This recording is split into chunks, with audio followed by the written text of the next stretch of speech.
Steps toward reconciliation. Leaders from Armenia and Azerbaijan meet to resolve post-war disputes, while Ankara and Yerevan prepare special representatives for talks. Could Armenia soon become an integrated partner in the region? I'm Andrea Sankey, and today's Newsmaker is improving relations in the South Caucasus.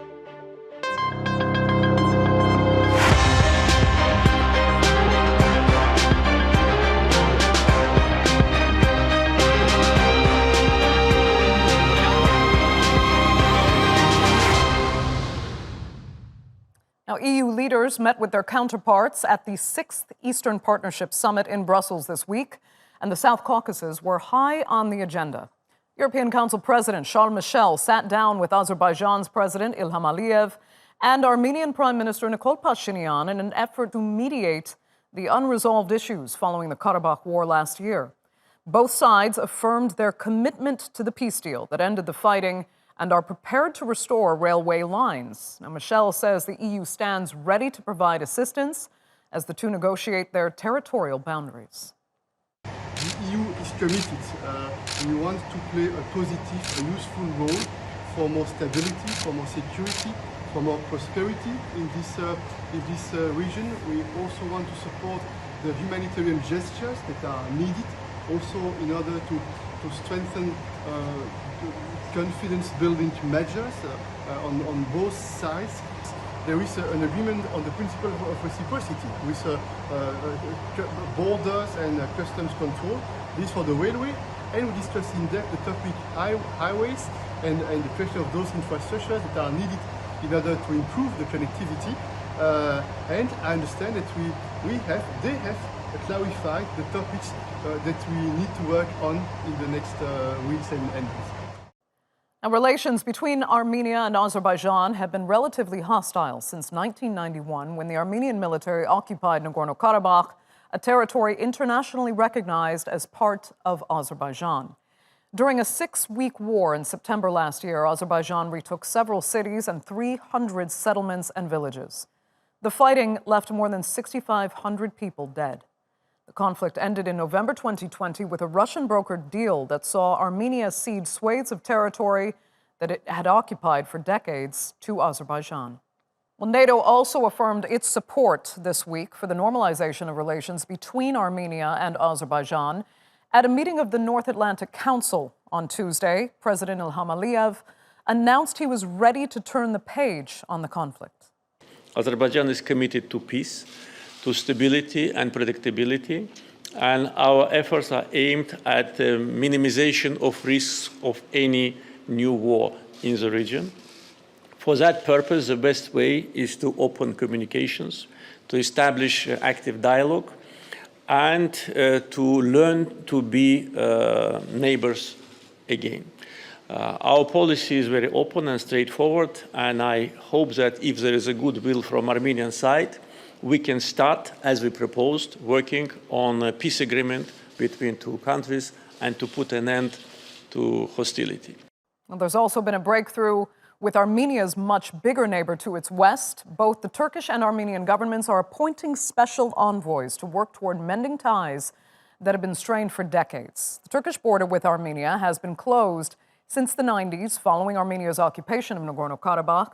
The two signed a landmark peace accord in 2009 to restore relations and open border crossings, but the deal was never ratified, and ties have remained tense. During the Karabakh conflict last year, Ankara fully supported Azerbaijan. Then, after Moscow brokered a ceasefire, the leaders of Armenia, Azerbaijan, and Russia agreed to develop economic ties and infrastructure for the benefit of the entire region. Ankara says it's now moving to normalize relations in coordination with Baku, and Armenia's government has been receptive.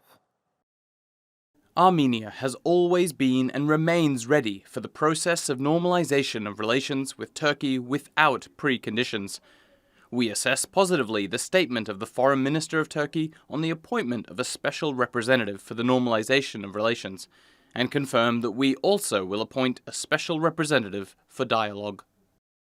So, could the South Caucasus finally be on its way toward normalizing relations? Well, joining me now to discuss that and more, I'm joined from Baku by former Azerbaijani ambassador Farid Shafiyev. He is now the chairperson of the Center for Analysis of International Relations.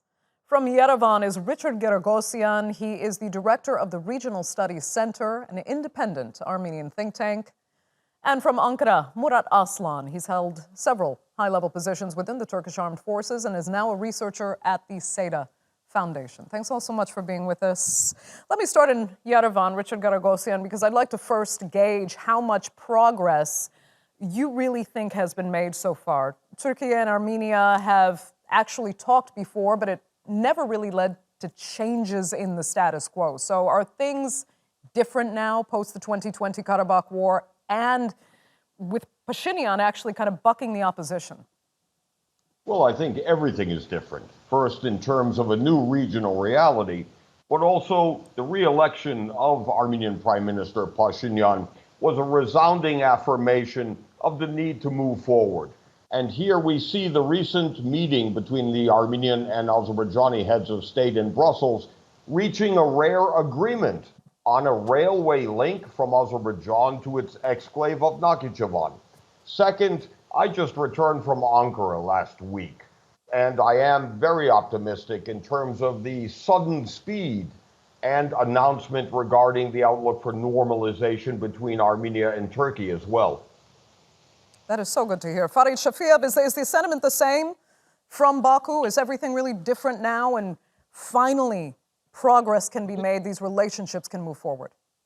We increasingly speaking about new reality, and we would like indeed to put the conflict on the page and leave the conflict on the pages of history and move forward with the regional cooperation. And we believe that some economic projects can be a nucleus on which we can build the future peace and security. Just like after the Second World War, for example, coal and steel agreement became a nucleus for European Union.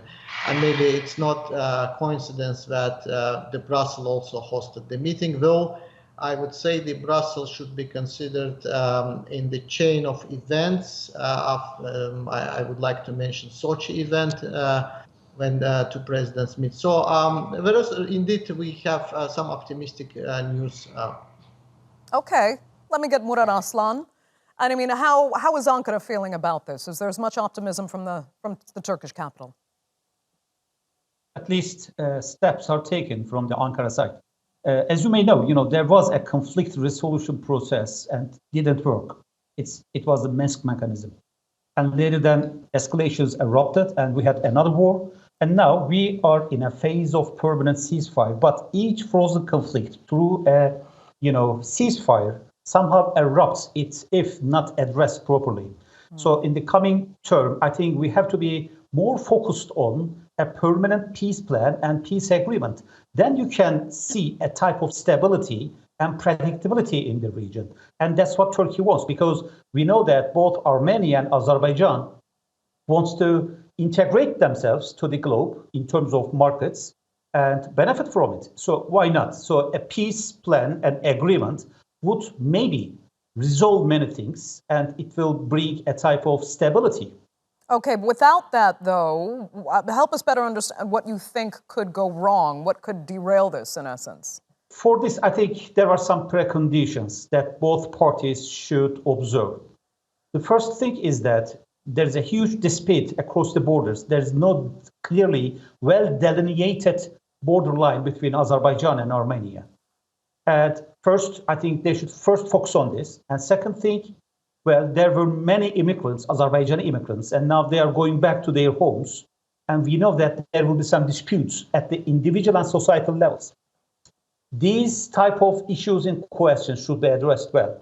And political level, yes, both parties should exactly know how to interact and with what clear mechanisms. We know that they are part of NATO Partnership for Peace, process, and in the meantime, they are directly engaging with the globe like EU.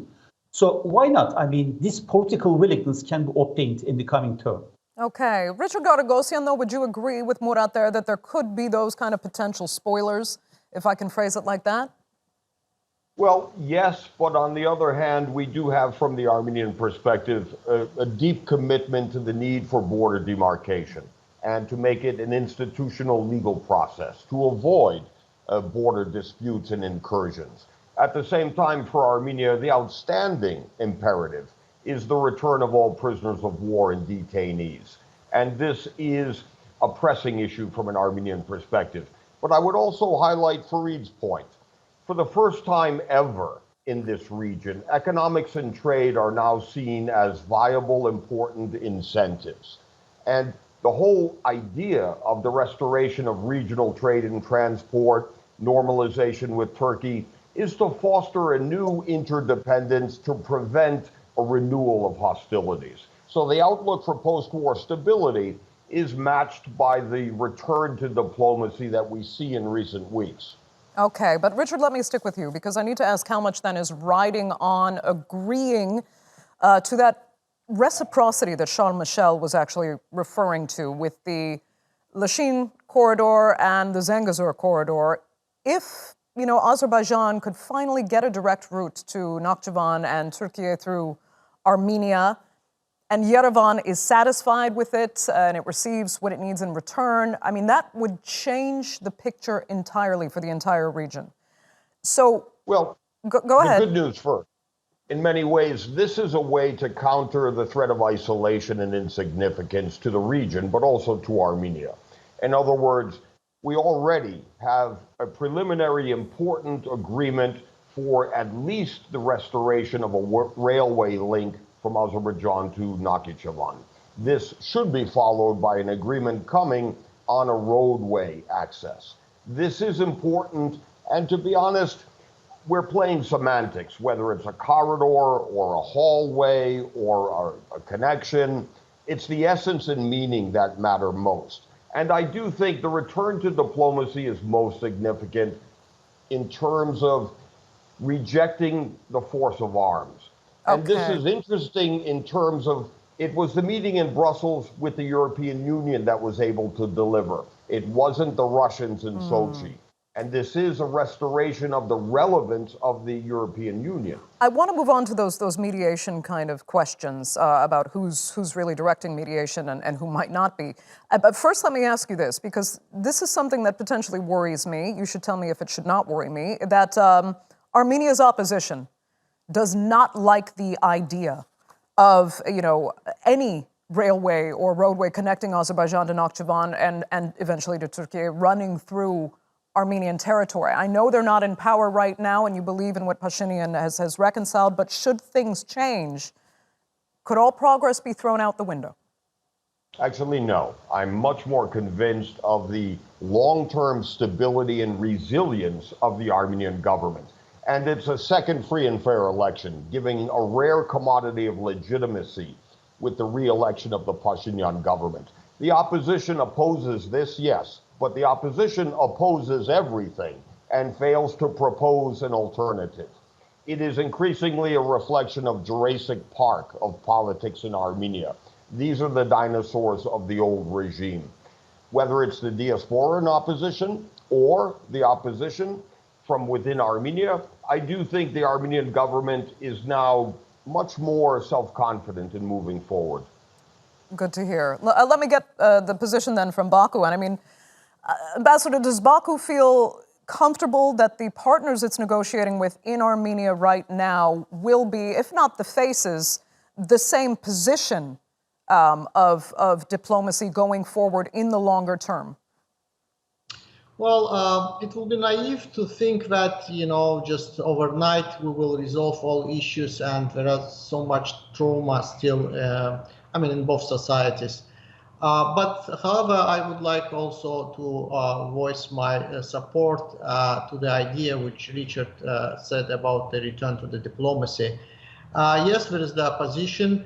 Especially we worried about the army, the Armenian army, the influence of third parties inside of the Armenian army. Also the linkages between the foreign service and some diaspora elements.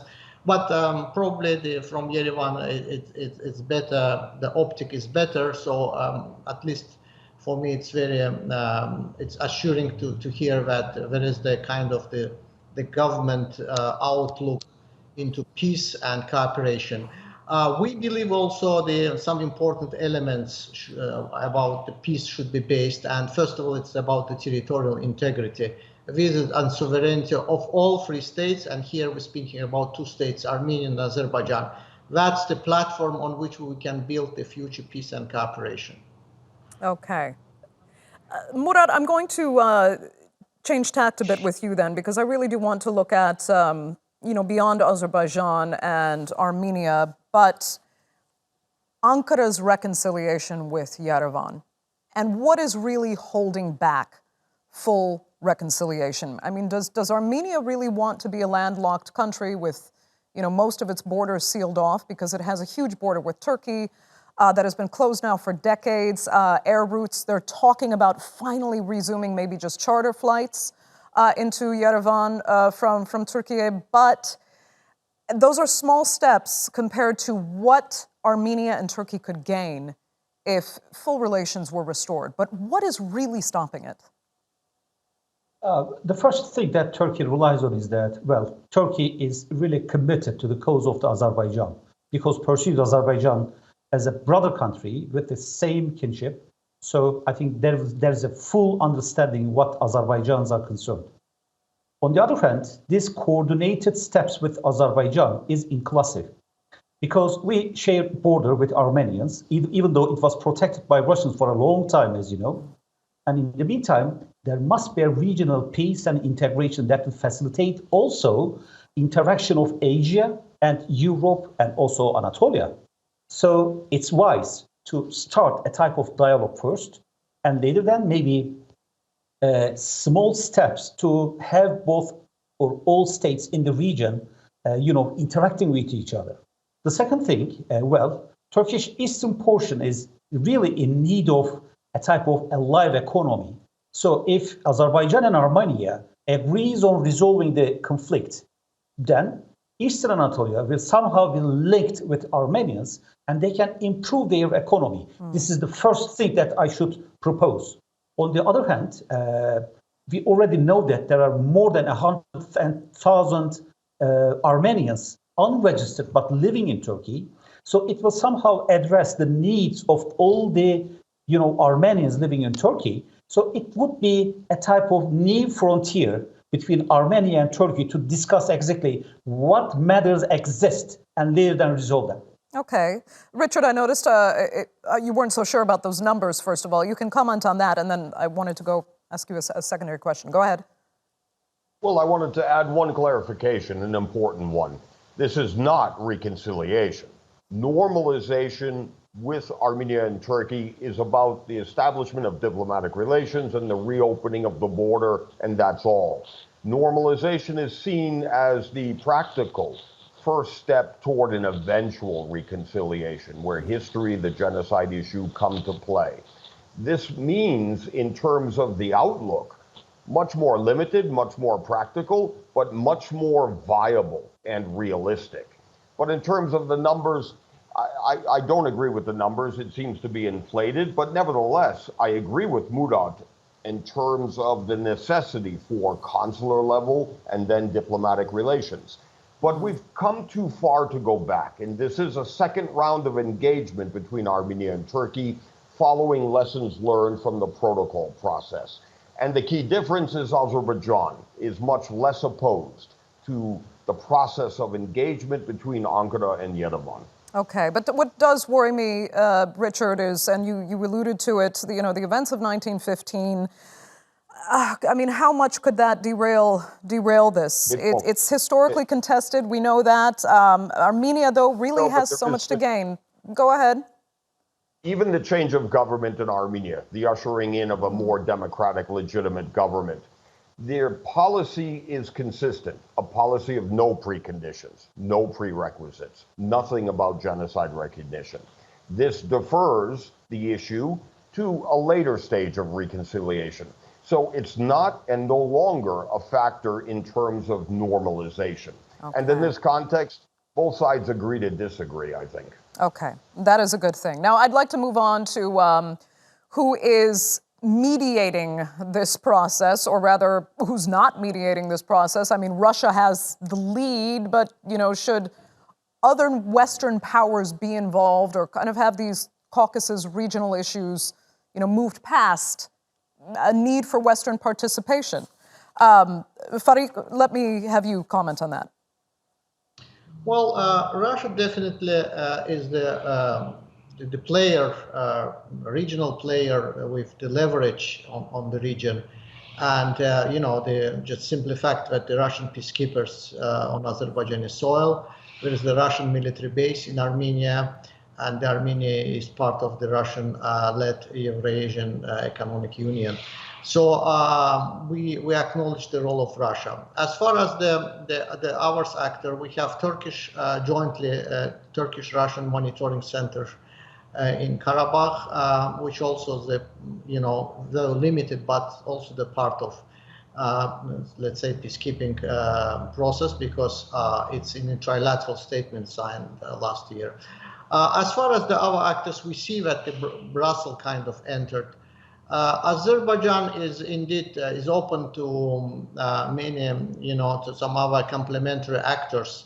We're a bit cautious about approach of certain individual European countries like France, which openly expressed the bias, and especially now in the pre-election moods, we've seen that the far-right politicians like Eric Zemmour visited France. Probably something will come from Macron and others. But overall, I think if we're speaking about collective European Union, I think the results of the 2 days negotiations in Brussels, and the meeting, the first bilateral meeting between Pashinyan and Aliyev happened indeed in Brussels after the war. I think there is some promising, some prospects for other actors to act in. But, if we'll see indeed fair approach. Okay. Murat, are you on the same page? Well, first, I would like to respond to one argument of my dear friend Nicholas, because it's really important in here just to delineate something, if you allow me. Okay, if you go back to the history of the countries, there are many escalations in the frame of civil wars or regular warfare, etc. If you take Armenians in Anatolia, it was 1915 that Turkey was accused of starting a type of genocide, even though this issue should be scrutinized in accordance with the temporality and locality of the event and the norms of that era. And at the end of the day, we should discuss, what happened in 1920, right after the Gümrük Agreement. So if there But Murat, I mean, at the end, it was said that they can agree to disagree and move forward, at least for now. Do you not think that's the best way to do this? Well, we can isolate the problems. I mean, we can freeze some portions of the problems just to, not to agitate the overall discourse and also the process, and continue with the ones that we can probably commit to resolve. And I think we should select the words in this process very carefully, not to push the other side out of the circle. Okay. Richard, your final words then? Well, I see it as an irrelevant issue, quite frankly, in terms of normalization and the outlook for opening borders and diplomatic relations. I also think it's notable that the absence of France, the Minsk group, and even the U.S. missing in action probably is a good thing in terms of making the outlook for Armenia-Turkey normalization much less provocative to Russia or President Erdogan, and much more sincere, much more authentic.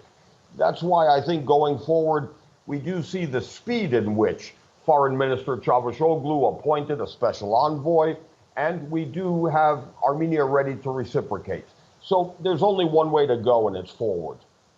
I'm really glad you finished on that. And I think I'm going to leave it there, because really that is the best way for, I think, the relations of these three key countries in the South Caucasus to move the region forward as progressively as possible. It is about time. It's been too many decades of this kind of instability for the South Caucasus. So I'd like to thank all three of my panelists really so much for being with us.